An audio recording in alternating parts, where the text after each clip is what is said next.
না। এবার কি হবে? আমার খুব বড় ভুল হয়ে গেছে।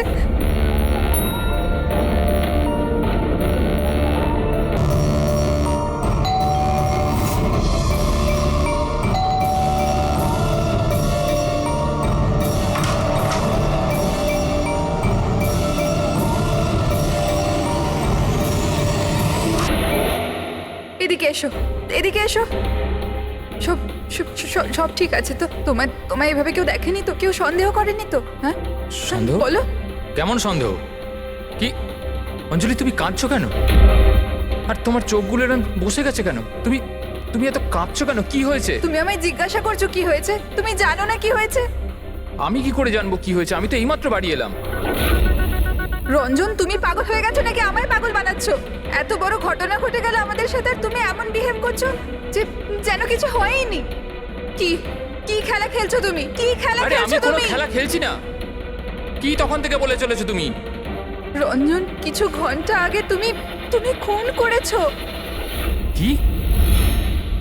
ওই লাশটা টুকরো করে ওই টুকরোগুলোকে পুকুরে ফেলে দিয়েছো আর তুমি এমন বিহেভ করছো যেন কিছু হয়নি। মনে করো তুমি কেন এমন বিহেভ করছো? অঞ্জলি, তোমার কি হয়েছে? কিছু নেশা টেশা করেছো নাকি তুমি? হ্যাঁ, পাগলের মতো কথা বলছো। আরে কি খুন, কি মার্ডার, কি কি এক মিনিট, এসব? এক what minute. Is wrong with you? এক মিনিট, তোমার জামায় রক্ত, তোমার জামায় তো রক্ত আর আর আর মাথায়, তোমার মাথায় তো চোট লেগেছিল। আর এইসব তুমি জামা কোথায় চেঞ্জ করলে? কোথায় গেল এই সব কিছু? কত রক্ত পাগল হয়ে লেগেছিল। গেছো তুমি? আজ সকালে এই জামাটা পরেই তো গিয়েছিলাম অফিসে। এখন টায়ার্ড হয়ে এত রাতে অফিস থেকে বাড়ি এসেছি, টেনশনে রয়েছে, তুমি উল্টোপাল্টা বলে যাচ্ছ, ইরিটেট করছো আমাকে।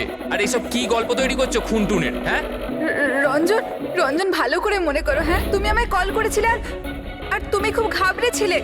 রঞ্জন, তুমি তুমি তুমি কাঁদছো কেন? সব ঠিক আছে তো? তখনই তুমি নিচে আসতে বলে আর সাথে টুল বক্স আর পরিষ্কার করার কাপড়ও নিয়ে যেতে বলেছিলে। অঞ্জলি।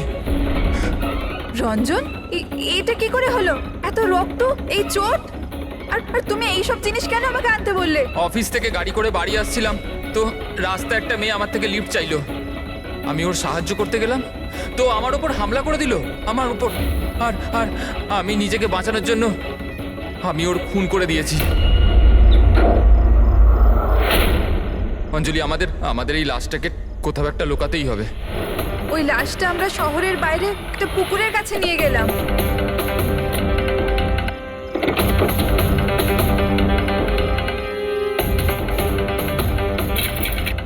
আর সেখানে তুমি বলার পর আমরা লাশটাকে টুকরো টুকরো করেছিলাম, সেগুলো প্লাস্টিক ব্যাগের মধ্যে ঢুকিয়ে আর আর ওই পুকুরে ফেলে দিলাম। আর তারপরে তুমি আমার বাড়িতে ড্রপ করে দিলে আর তুমি বলেছিলে যে তুমি একটু পরেই বাড়ি চলে আসবে। তুমি আমায় এটা বলতে চাইছো যে যাকে আমি চিনতামই না আমি তার খুন করে দিয়েছি?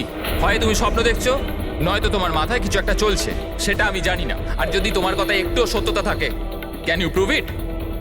I will.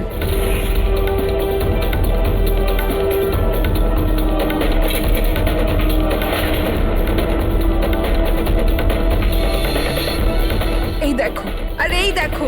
এবার বলো, প্রুফ চেয়েছিলে না তুমি? এই দেখো প্রুফ।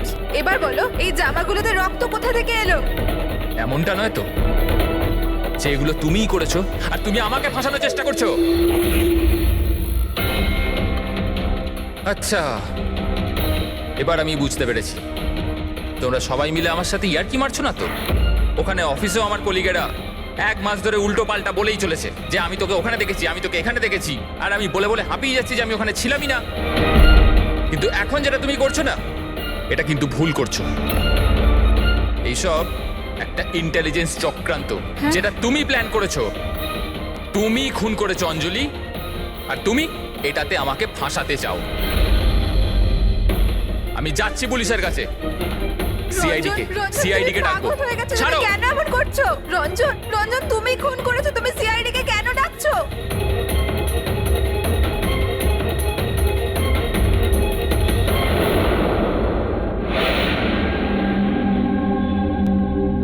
তার মানে আপনি বলতে চাইছেন যে আপনি আপনার স্বামী মানে এনার সাথে মিলে একটা মেয়ের লাশ এই শহরের বাইরে মানে একটা লেকে ফেলেছেন?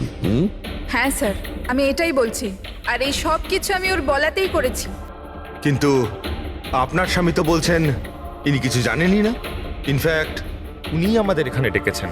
স্যার এই মহিলা সব উল্টোপাল্টা বলছে, আমাকে ফাঁসানোর চক্রান্ত হচ্ছে আর এও তাতে জড়িত। উল্টোপাল্টা আমি নয়, উল্টোপাল্টা এ বলছে। প্রথমে নিজের দোষ ঢাকার জন্য আমাকে দিয়ে এই সব কিছু করিয়েছে, আর এখন নিজেই না বলছে। স্যার আমি আপনাকে সত্যি কথা বলছি, আমি বলেছিলাম না যে আমার হ্যাঁ ওই একই রকম দেখতে লোকের কথা, যে আপনার বন্ধু অ্যালেক্সরা আপনার মতো দেখতে লোকের সঙ্গে দেখা করছে। কিন্তু এটা মনে হচ্ছে না যে আপনার এই গল্পটা সত্যি কম আর কাল্পনিক বেশি লাগছে। স্যার এই লোকটা আপনাদের মিথ্যে বলছে, আমি সত্যি বলছি। ইনফ্যাক্ট আপনারা তো জানেনও না যে কি হয়েছিল। এমন কি হয়েছে? স্যার রঞ্জন আমাকে টুল বক্স আর একটা কাপড় নিয়ে নিচে পার্কিং এ ডেকেছিল, আর ওখানেও আমাকে বললো যে ও একটা মেয়েকে খুন করে ফেলেছে। সেখানে আমরা লাশের টুকরো করে জলে ফেলে দিয়েছিলাম।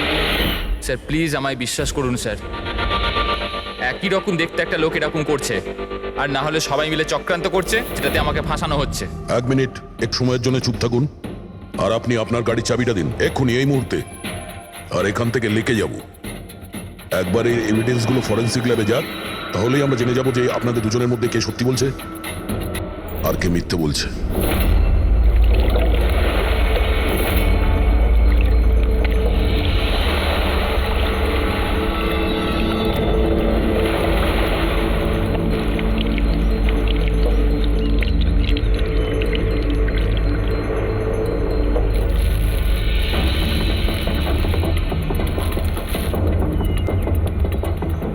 এই মেয়েটা কে?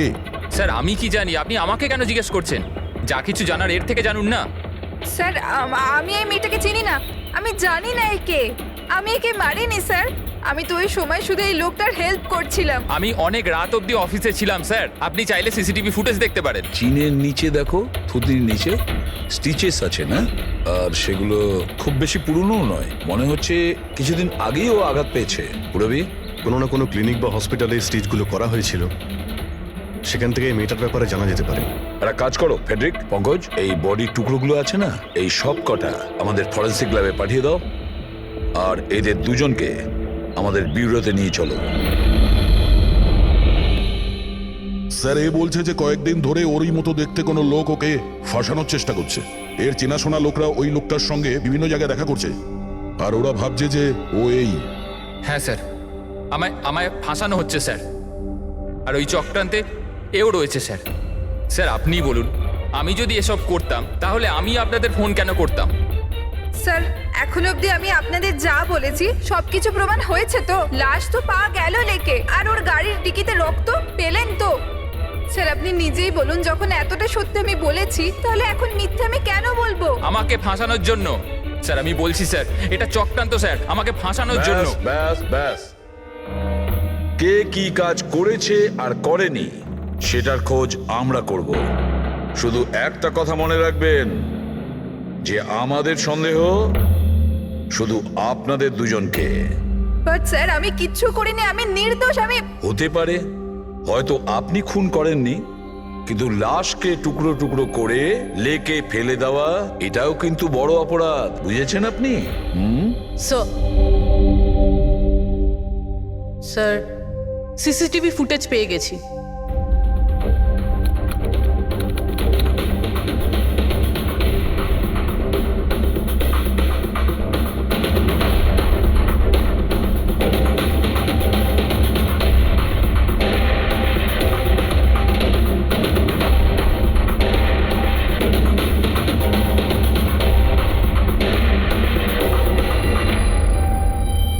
এ তো খালি। কিন্তু স্যার আমি সত্যি কথা বলছি, আমায় বিশ্বাস করুন, আমি ছিলাম অফিসে। আমি বুঝতে পারছি না কেন আমায় দেখা যাচ্ছে না স্যার। মিস্টার রঞ্জন, আইন বিশ্বাসের ওপর চলে না, প্রমাণ চাই। আপনার অফিসের যে ফুটেজ সেটা সবার সামনে, আপনি ওখানে নেই, তার মানে এটাই হচ্ছে যে আপনার মিসেস যেটা বলছে সেটাই সত্যি। না না স্যার, আমি সত্যি কথা বলছি স্যার, আমি অফিসেই ছিলাম। আমি বুঝতে পারছি না যেটা কিভাবে হলো। হ্যাঁ, কিন্তু আপনার অফিস ফাঁকা দেখাচ্ছে কেন? স্যার রঞ্জন এই কোম্পানির সিইও, এই ফ্লোরে শুধু ওই থাকে, ও ছাড়া একজন পিয়নও আছে, সে সেদিনকে ছুটিতে ছিল।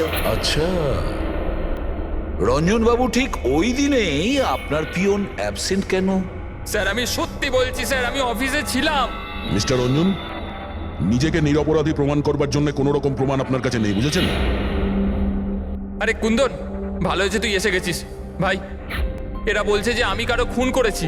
আরে আমি কাউকে কিভাবে মারতে পারি বল না, বোঝা না ভাই। এ করতে পারে না স্যার। স্যার এর জীবনে একটা মাছি পর্যন্ত মারেনি। হ্যাঁ এটা ঠিক যে ও মাঝে মাঝে খুব রেগে যায়, রাগকে কন্ট্রোল করতে পারে না। হ্যাঁ স্যার, অনেক দিন ধরে চিকিৎসা চলছে ওর, ওষুধপত্রও খান রঞ্জন দাদা, কিন্তু কখনো কখনো যদি ওষুধ খেতে ভুলে যায় তাহলে নিজেকে সামলাতে পারেন না। এই কথাটা তুমি আমাদের কেন বলনি? স্যার আমি ওই শুধু আপনাকে নয়, কাউকেই হয়তো বলেনি কথা।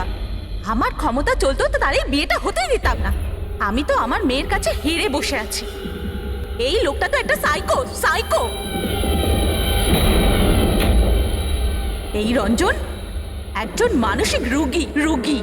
এর পার্সোনালিটি ডিসঅর্ডার আছে।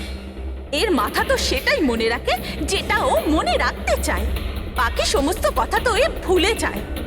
হতেই পারে স্যার যে খুনটা এই করেছে আর ভুলে গেছে। ব্যাপারটা হচ্ছে যে আমি আগে অসুস্থ ছিলাম, কিন্তু তারপর আমি ঠিক হয়ে গেছিলাম। আপনি এরম কেন বলছেন? কুন্দন কুন্দন তুই বল, আমি সত্যি বলছি কিনা। বৌদি আপনি বলুন না। আরে তুমিই বলো না। আপনারা আমায় এভাবে কেন দেখছেন? আরে আমি সাইকো নই, আমি অসুস্থ নই, কোনো মানসিক রোগ নেই আমার, একদম ঠিক আছি আমি। আরে বলো না, বলো না। বাস, অনেক হয়েছে। এটা তোমার বাড়ি নয়, ব্যুরো। এই নাটক এখানে চলবে না। একটা কাজ করো, পাশের ঘরে গিয়ে এনাদের বসাও। যান। ওই দিকটা যান যান। সমস্ত প্রমাণ ওই রঞ্জনের বিরুদ্ধে, আর তাছাড়াও ওর আচরণটা ঠিক নেই। কিন্তু বুঝে উঠতে পারছি না, জানি না কেন আবার এই ব্যাপারটা এড়িয়েও যেতে পারছি না। ও বারবার আমাদেরকে বলছে যে অফিসের সিসিটিভি ফুটেজটা চেক করুন। আমি অফিসে ছিলাম। এতটা জোর দিয়ে কেউ বলতে পারে না। আরও একটা ব্যাপার স্যার, ফোন ওই করেছিল। কোনো খুনি এরকম কেন করবে? আর স্যার ওই ডিসোসিয়েটিভ পার্সোনালিটি ডিসঅর্ডার, হয়তো খুনটা করেছে আর তারপর ভুলে গেছে। এই রোগটাতে এরকমই হয় স্যার। হতে পারে, এটা হতেই পারে। একটা কাজ করি আমরা, এই যে সিসিটিভি ফুটেজ আছে না, এটাকে ল্যাবে পাঠাই, চেক করিয়ে দেখি এই ফুটেজটা কেউ কোনোভাবে এডিট করে চেঞ্জ করেছে কিনা। আর স্যার ওই একই রকম দেখতে ব্যাপারটা। ও এটা বলছে যে ওর বন্ধুরা ওর মতো দেখতে লোকটাকে দেখেছে, আর ওই লোকটা ওর বন্ধুগুলোকে চিনতেও পারেনি। চলো ওর বন্ধুদের সাথে কথা বলি, জিজ্ঞাসাবাদ করি, জেরা করি, তারপর দেখি ওদের কথায় কতটা সত্যি আছে। স্যার হতে পারে এই চৈতালি আর কুন্দন রঞ্জনের শুভাকাঙ্ক্ষী হওয়ার চেষ্টা করছে, হয়তো তা নয়। আর এদিকে শায়লা, উনি তো চানই এই দোষটা রঞ্জনের ওপর আসুক, যাতে ওনার মেয়েকে আর এই বিয়েটা করতে না হয়। স্যার স্যার যে মেয়েটা মারা গেছে ওর ফটো হসপিটালের ক্লিনিকে পাঠিয়ে দিয়েছি। ওকে শনাক্ত করা হয়েছে। ওর নাম হলো অনামিকা। দুদিন আগেই ওখানে গেছিল ওর আঘাত দেখাতে। অনামিকা, অনামিকা, এই অনামিকার পুরো ফোন রেকর্ড চেক করো, খোঁজ নাও এ কোথায় থাকতো, কি করতো, এর সঙ্গে রঞ্জনের কি সম্পর্ক ছিল।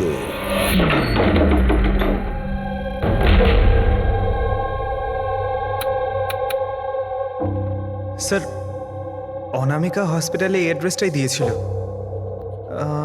এবার কি করি? দেখা যাক, কোনো প্রমাণ নিশ্চয়ই পাবো। একটু আশেপাশে দেখো কোনো প্রতিবেশী আছে কিনা।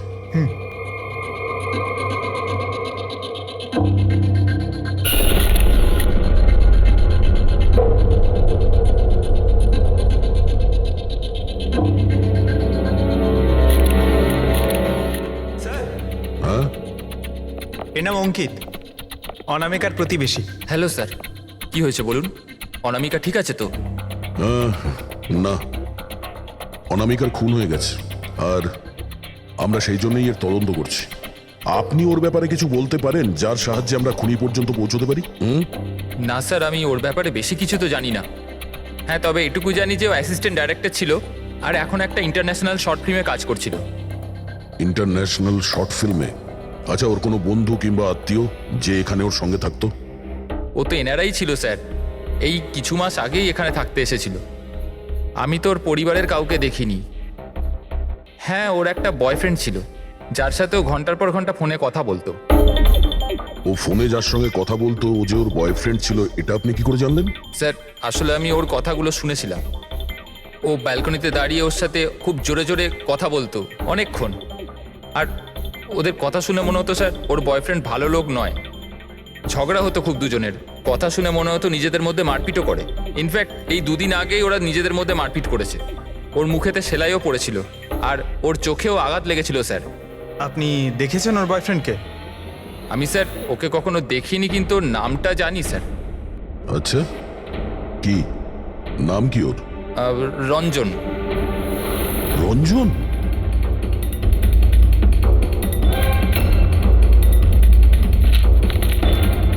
স্যার, এই দেখুন, এই অনামিকার পাসপোর্টে এই বার্সেলোনার ভিসা লাগানো রয়েছে।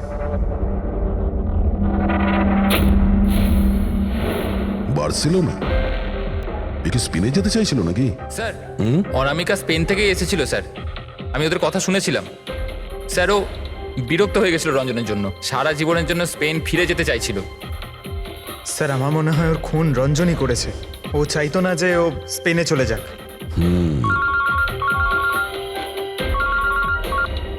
হ্যালো, স্যার অনামিকার ফোন রেকর্ডস পাওয়া গেছে। একটা নাম্বারে যেটাতে ও সবচেয়ে বেশি কথা বলতো সেটা রঞ্জনের কোম্পানির নামে রেজিস্টার্ড আছে।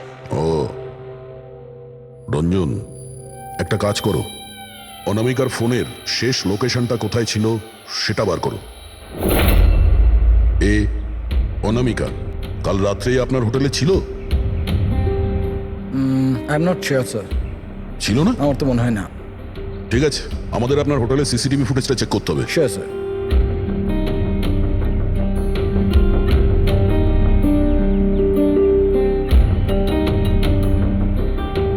এই তো অনামিকা।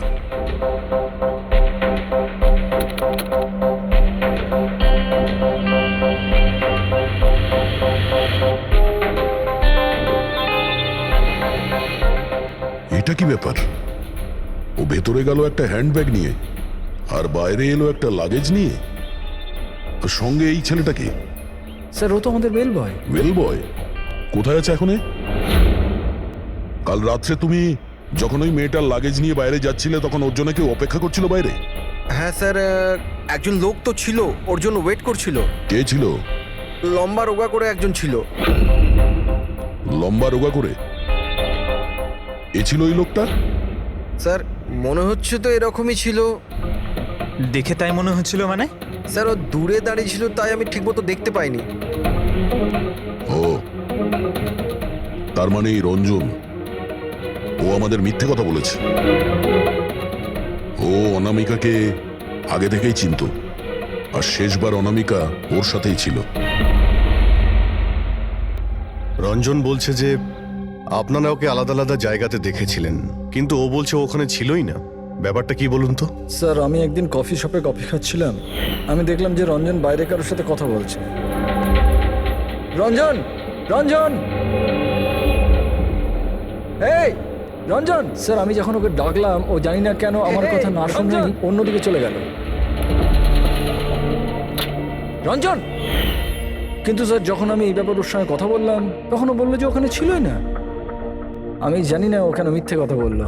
আর লীলা দেবী, ওকে আপনি কোথায় দেখেছিলেন? কান্দিওয়ালাতে একটা জুয়েলারি শপে। ওর সঙ্গে একটা মেয়েও ছিল। রঞ্জন, রঞ্জন! আচ্ছা, এই মেয়েটা ছিল কি? হ্যাঁ স্যার, এই মেয়েটাই ছিল। কিন্তু যখন ওর সঙ্গে আমি ফোনে কথা বললাম, বলতে শুরু করলো আমি তো ওখানে ছিলামই না। আর তোমার সঙ্গে কি এটাই ঘটেছে? হ্যাঁ স্যার, ও বাজারেতে আমার সামনে দিয়ে যাচ্ছিল। আমি ওকে হাত দেখালাম, হাই বললাম, মদন রে, কিন্তু ও সরাসরি আমায় ইগনোর করলো, অটোতে বসে চলে গেল। এদিকে দেখ ভাই, আমি রঞ্জন, রঞ্জন! ঠিক আছে, thank you very much. Sir এদের কথা শুনে মনে হচ্ছে রঞ্জন ইচ্ছে করে ওদের সামনে এসেছিল আর এরকম বিহেভিয়ার করেছে। কিন্তু অভিজিৎ, কি কারণ হতে পারে? এরকম ব্যবহার কেন রঞ্জন করেছিল? না না না না, কিছু না কিছু গোলমাল তো নিশ্চয়ই আছে অভিজিৎ। যেখানে যেখানে এরা রঞ্জনকে দেখেছে না, দেখি ওখানে কোনো সিসিটিভি ফুটেজ পাওয়া যায় কিনা।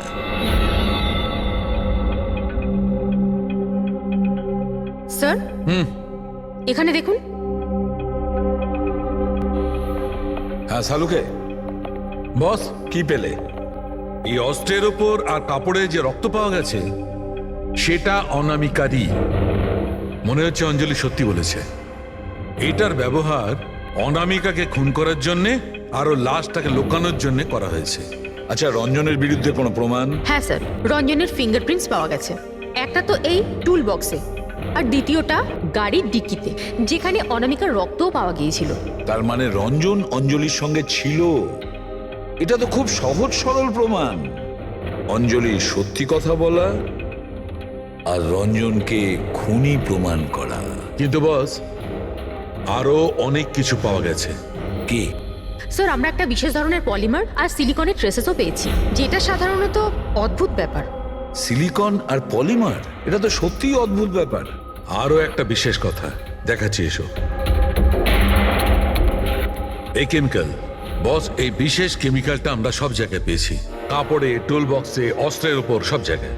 আর এটা ছাড়া এই দেখো, এই কিছু সায়ানাইড, কিছুটা ক্লোরাইড, এইসব কেমিক্যাল। সবচেয়ে বড় কথা হচ্ছে এই যতগুলো কেমিক্যাল আছে এই সিচুয়েশনে এখানে এগুলো থাকাই উচিত নয়। রঞ্জন, এই রঞ্জনের স্বাধীন থাকা চলবে না। রঞ্জনের একা থাকা। অনামিকার বয়ফ্রেন্ড? না স্যার, কিন্তু তুমি ওকে অনেক মারধরও করতে। না না, এটা একদম মিথ্যে স্যার, ভুল কথা এগুলো। লোকে আমার নামে বিভিন্ন কথা বলে বেড়ায়, কিন্তু সত্যিটা তো হলো যে আমি কোনো অনামিকাকে চিনি না। আচ্ছা, এই তোমার ক্রেডিট কার্ডের বিলস, এগুলো তো চেনো না? এই দেখো, এই অনামিকার বার্সেলোনার ফ্লাইটের টিকিট তোমার ক্রেডিট কার্ড থেকে কেনা হয়েছে। আর ও যে নাম্বারটায় ঘন্টার পর ঘন্টা কথা বলতো সেটা তোমার কোম্পানির নামে রেজিস্টার করা আছে। আর সব থেকে বড় কথা, তোমার গাড়ির ডিকিতে অনামিকার রক্তের ছাপ পাওয়া গেছে। আর তুমি কি মনে করছো যে আমরা এর ওর কথা শুনে তোমার উপর দোষ চাপাচ্ছি? এই সমস্ত প্রমাণই যথেষ্ট এটা প্রমাণ করার জন্য যে তুমি অনামিকাকে খুন করেছো। না স্যার, আমি কারোর খুনটুন করিনি। আর স্যার, এই ক্রেডিট কার্ড, স্যার আমার কাছে তো অনেক ক্রেডিট কার্ড আছে স্যার। আর স্যার, আমি আজ অব্দি আমার ক্রেডিট কার্ড দিয়ে কখনো বার্সেলোনার টিকিট বুক করিনি। তাহলে উল্টোপাল্টা কথা বলা বন্ধ করো রঞ্জন। অনামিকা তোমার গার্লফ্রেন্ড ছিল আর তোমার জন্য বিপদ হয়ে দাঁড়িয়েছিল, আর ওর হাত থেকে মুক্তি পাওয়ার জন্য তুমি ওকে খুন করে দিলে। আর শুধু খুন করলে না, তার সাথে আমাকেও ফাঁসিয়ে দিলে। না, আমি এরম করিনি অঞ্জলি, আমার কথাটা বোঝার চেষ্টা করো তুমি। বৌদি, মানছি যে সমস্ত প্রমাণ এটাই ইঙ্গিত করছে যে রঞ্জনী খুনটা করেছে, কিন্তু কিছু প্রমাণিত হয়নি এখনো। আপনারা প্লিজ আমাদের কাজ করতে দিন। দেখো রঞ্জন, তোমার নির্দোষ হওয়ার কোনো প্রমাণ তোমার কাছে নেই। আর খুনের সময় তুমি কোথায় ছিলে এর কোনো সাক্ষীও নেই। আর তোমার ওই অফিসে সিসিটিভি ক্যামেরা ফুটেজ, ওর মধ্যে তুমি উধাও। অনামিকার হোটেলের বাইরে তোমার গাড়ির দাঁড়িয়ে থাকা, তোমার গাড়ির ডিকিতে অনামিকার রক্ত পাওয়া, ফোন রেকর্ড, ক্রেডিট কার্ড বিলস, তোমার বাঁচার আর কোনো রাস্তা নেই। এই একই রকম দেখতে অ্যাঙ্গেলটা একবার পরিষ্কার হয়ে যাক, তারপর তোমাকে অ্যারেস্ট না করার কোনো কারণ আমাদের কাছে থাকবে না। ততক্ষণের জন্য তুমি এখানে নিজের বাড়িতেই নজরবন্দি থাকবে, ফ্রেডির তত্ত্বাবধানে। আর আপনারা তদন্ত শেষ না হওয়া পর্যন্ত আপনাদের মধ্যে কেউ এখান থেকে যাবেন না। ফ্রেডি, নজর রেখো। Sir, sir please sir, sir আমার কথাটা বোঝার চেষ্টা করুন, আমি কিচ্ছু করিনি। পূরবী, তুমি কি বলছো তুমি খেয়াল করেছো? হ্যাঁ স্যার, স্যার ইমেজ ফরেন্সিক এক্সপার্টরা কনফার্ম করেছেন এই রঞ্জনের ফুটেজের সাথে এডিট করা হয়েছে। এই ফুটেজটায় কিছু আউট অফ ফোকাস ব্যাপার আছে, যেটা থেকে এটা প্রুফ হয় যে এখানে কেউ একজন ছিল, যেটাকে খুবই ভালোভাবে ডিলিট করা হয়েছে। অন্য আর কেউ নয়, ও রঞ্জনই হবে। তার মানে ওর এই একই রকম দেখতে গল্পটা সত্যি। অনামিকার খুনের সময় ও অফিসেই ছিল। তাহলে ওর খুন কি করে করবে? একটাই লোক একই সময়ে দু জায়গায় কি করে হতে পারে?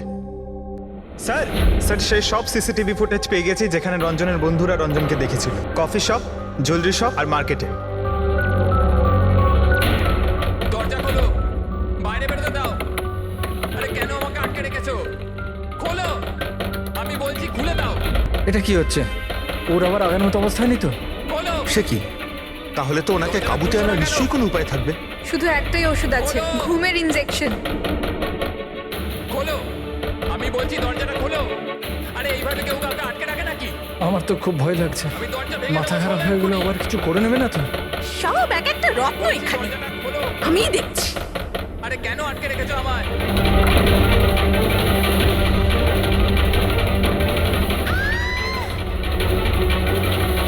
এই রঞ্জন, এই রঞ্জন, রঞ্জন দাঁড়াও বলছি। মা মা মা, আস্তে আস্তে আস্তে। ও মাই গড, এইটা কি করে হলো? আমি ডাক্তারের খবর দিচ্ছি। হ্যাঁ, তুমি ঠিক আছো তো মা? ও মাই গড, কি করে লাগলো তোমার? স্যার এটা কফি শপের ফুটেজ।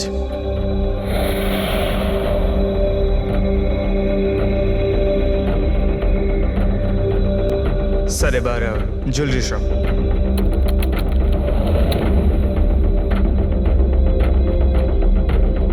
এটার সঙ্গে অনামিকাও ছিল। এখনো পর্যন্ত সবকিছু তো নর্মালি লাগছে।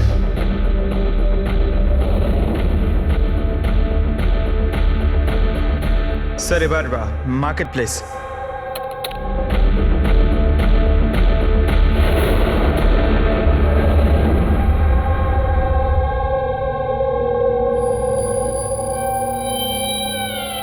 পঙ্কজ, একটু রিওয়াইন্ড করো। হ্যাঁ, আগে ওই রঞ্জনকে জুম করো।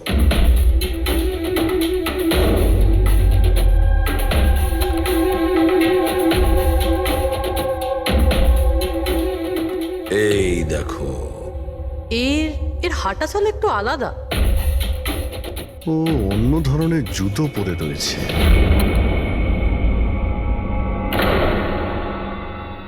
কিন্তু এটা কি? দয়া ওয়াকিং বুট পরেছে, ওয়াকিং বুট। যার পায়ের হাড়ে কোনো প্রবলেম থাকে না, সে ওই ওয়াকিং বুট পরে। কিন্তু রঞ্জনের পা তো একদমই ঠিকঠাক আছে। সেটাই তো, এটা তো হতেই পারে না। তাহলে ও কি? হ্যাঁ সালুকে বলো, কি এখনই? আচ্ছা ঠিক আছে, আমি আসছি। সালুকে ফরেন্সিক ল্যাবে ডেকেছে, এখনই যেতে হবে। চলো।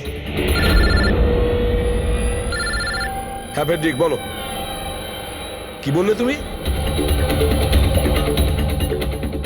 ঠিক আছে, হ্যাঁ ওখানেই থেকেও। ফেডরিক বলছিল রঞ্জন পালিয়ে গেছে শাইলার উপর আঘাত করে। কিন্তু ফ্রেডি তো ছিল ওখানে। সেটাই তো। একটা কাজ করো দা, তুমি আর পঙ্কজ ওখানে চলে যাও, আমরা ফরেন্সিক ল্যাবে যাচ্ছি।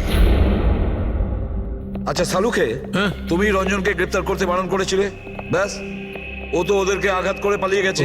আর তুমি এখানে এসব কি করছো? এখানে এখানে এরকম মিউজিয়াম সাজিয়েছো কেন? মিউজিয়াম নয় বস, তাহলে? এটা হচ্ছে সেই ধাঁধাটার জবাব যেটা আমরা সলভ করতে পারিনি। হ্যাঁ, রঞ্জন পালিয়ে যাওয়াতে আমার খুব আফসোস হয়েছে, কিন্তু আই এম শিওর তোমরা ওকে ঠিক ধরে ফেলবে। তোমাদের মনে আছে ওই যে কেমিক্যালটা আমরা ক্রাইম স্পটে পেয়েছিলাম? তো তার সঙ্গে ওর কি সম্পর্ক? সেটা আমি আপনাদেরকে বলছি। আপনি কে? এ হচ্ছে জগৎ। এক মিনিট, সব কিছু বুঝতে পারবে বস।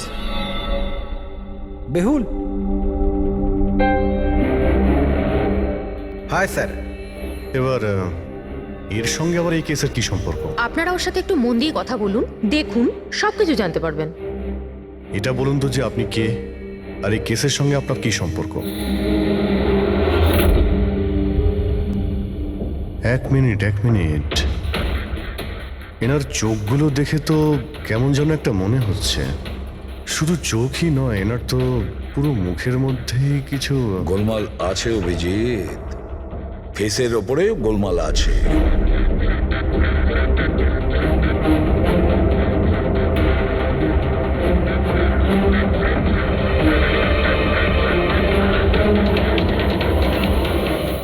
ও থ্যাংক ইউ বেহুল।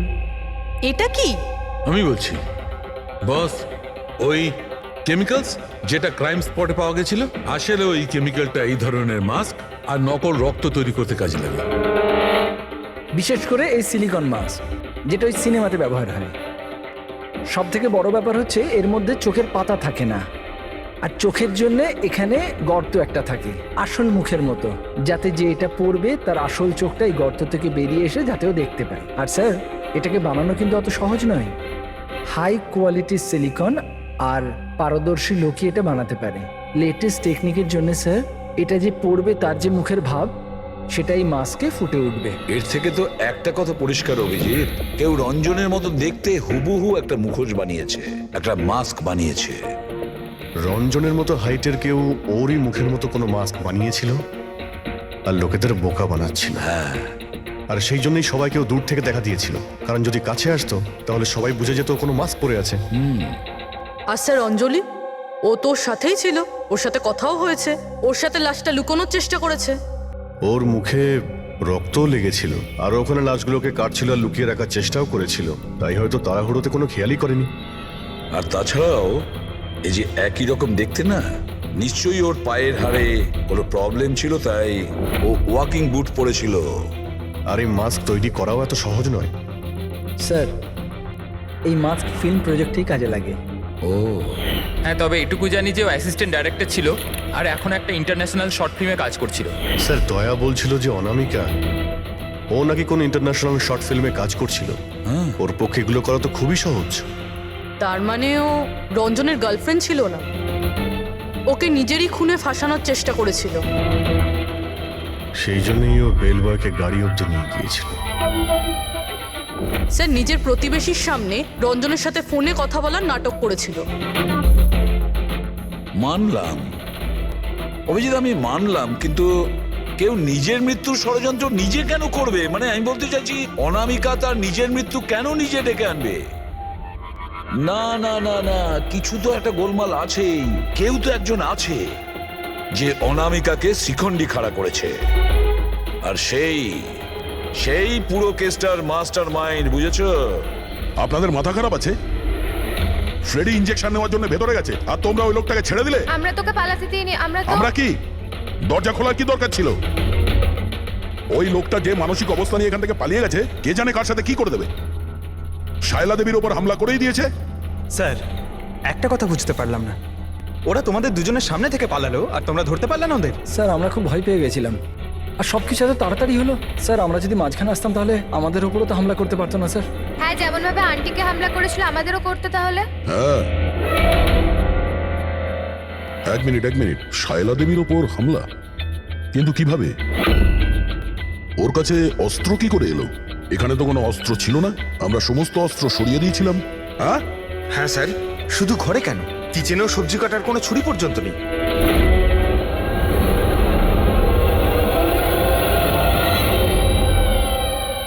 স্যার এ হলো আমাদের প্রোডাকশন হাউসের মেকআপ আর্টিস্ট, আর স্যার এর মাস্ক বানাতেও এক্সপার্ট। তুমি অনামিকার জন্য মাস্ক বানিয়েছিলে, তাই না? বানিয়েছিলে কি না? হ্যাঁ স্যার, উনি আমাকে টাকা দিয়েছিলেন, আর এটা তো আমার কাজই স্যার। তাহলে এটাও বলে ফেলো যে কাজটা কার জন্য করেছিল, এই মাস্কটা কার পরার কথা ছিল। বলো বলো, তাড়াতাড়ি বলো, সময় নেই আমাদের। আর হ্যাঁ, যার মুখের তুমি মাস্ক বানাও তার মাপ নেওয়ার দরকার আছে, ম্যাপিং করার দরকার আছে। হ্যাঁ স্যার। কার জন্য বানিয়েছিল ওই মাস্ক? কে ওই মাস্কটা পরতো?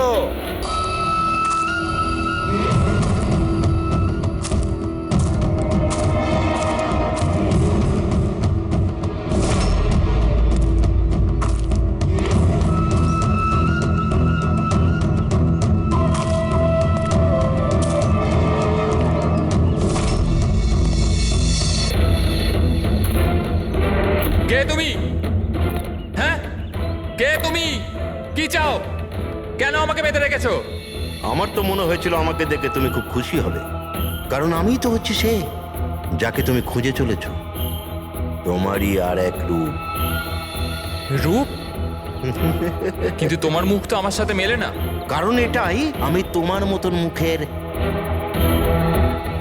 মাস্ক পরে নেই এখন, নাহলে তুমি আমাকে চিনতে পারতে না যে আসল তুমি না আমি। আর একটা কথা, আমি তোমার আওয়াজে কথাও বলতে পারি। কিন্তু তুমি এমন কেন করছো? যাতে অনামিকার খুনের জন্য তোমার জেল হয়ে যায়। কিন্তু আমার তোমার সাথে কি শত্রুতা? আমি তো তোমাকে চিনি অবধি না। ওসব জেনে তুমি কি করবে? এখন তো শুধু এইটুকুনি জেনে রাখো যে আমার এত পরিশ্রমে সিআইডির লোকেরা জল ঢেলে দিয়েছে, আর আমার কাছে শুধুমাত্র এখন একটাই রাস্তা বাকি আছে, যে তোমাকে আমি মেরে ফেলবো।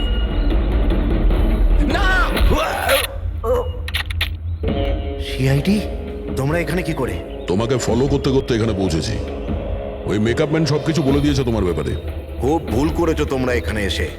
রঞ্জনকে তো আমি কিছুতেই ছাড়তে পারবো না, কারণ আমি ওকে মারবার জন্য কন্ট্যাক্ট নিয়েছি। কিন্তু এখন তোমরা ওর সঙ্গে মরবে।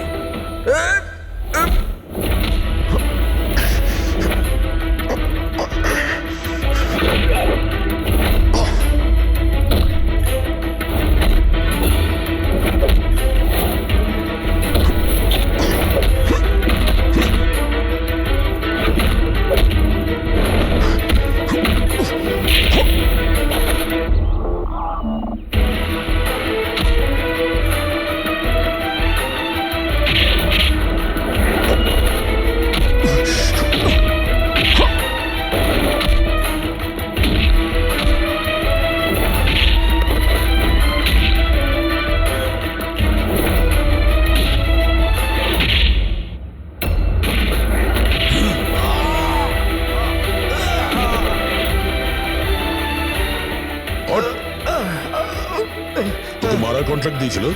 হ্যাঁ, কে দিয়েছিল?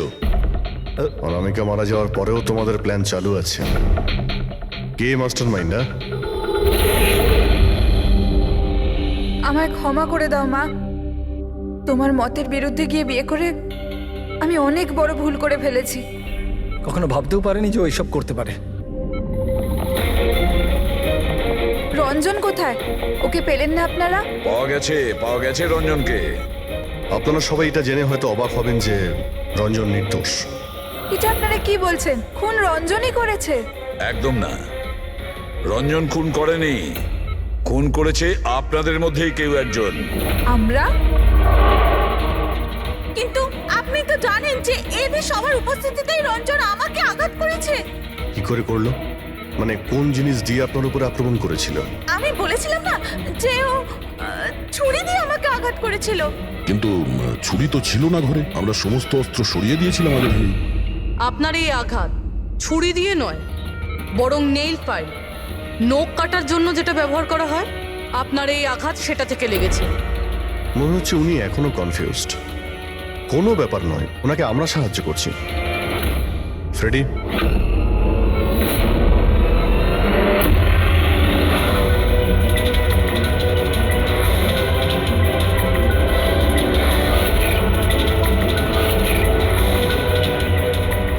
শাইলা ম্যাডাম, আমরা জানতে পেরে গেছিলাম অনামিকার প্রতিবেশী অঙ্কিত এসবের সঙ্গে যুক্ত।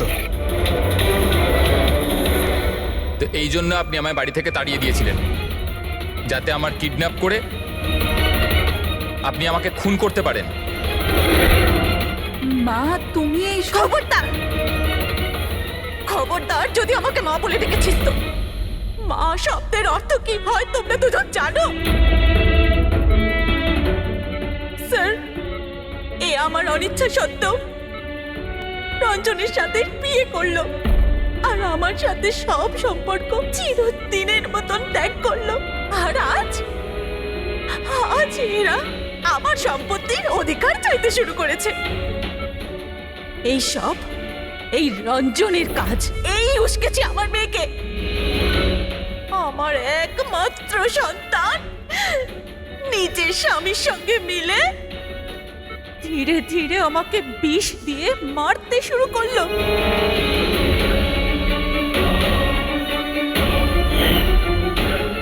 দুভোটা তাড়াতাড়ি করো অঞ্জলি, এটা নিয়ে গিয়ে মায়ের ঘরে রেখে দাও, যাও।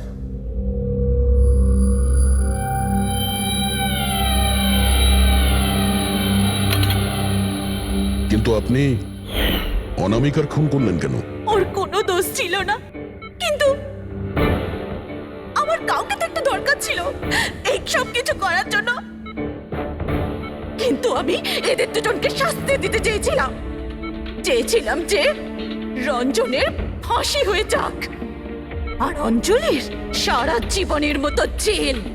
শায়লা দেবী, এদের প্রতি আপনার ঘৃণা আপনাকেও এদেরই মতন অপরাধী বানিয়েছে। এদের দুজনের তো শাস্তি হবেই। আপনার প্রাণ নেওয়ার চেষ্টা করেছে বলে